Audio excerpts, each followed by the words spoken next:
बाळकृष्ण पाटोळे, मी राहणार अहिल्यानगर वार्ड क्रमांक 5 मधील असून आता नागरिकांनी ज्या प्रभागातलं बहिष्काराचं संदर्भात जो आता बहिष्कार नागरिकांनी जो केला आहे मी त्याच प्रभागातला रहिवासी असून माझी ग्रामपंचायत सदस्य पण होतो.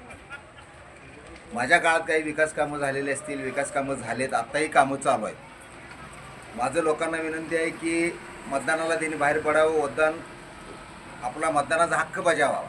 विकास कामं ही होत राहणार, काही कालावधीसाठी काही कामं थांबून राहिली असतील, पण त्यासाठी लोकांनी जाणीवपूर्वक प्रशासनाला वेटील धरून आपलं मत जे संविधानानं दिलेलं आहे ते बुडवू नये, संविधानाचा हक्क त्याने बजावावा.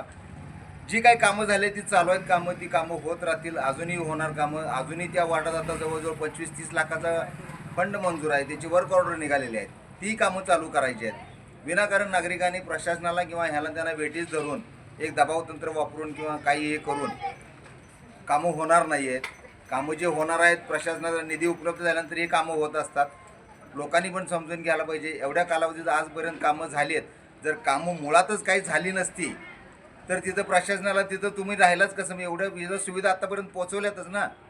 ज्या सुविधा पोहोचवल्याच नाहीत, तुम्ही असं म्हणता की प्रशासनानं किंवा सदस्यांनी काही कामच केली नाहीत. पण कामं जर केलीच नसती तर एवढ्या वर्ष तुमच्या कालावधीला सुविधा सुखसुविधा ज्या मिळाल्यात, लाईट आहे, पाणी आहे, जे स्ट्रीट लाईट आहे, जे आहे ते मिळाल्यातच ना. जर दुर्लक्ष जर केला तर कुठल्याच सुविधा तुम्हाला मिळाल्या नसत्या.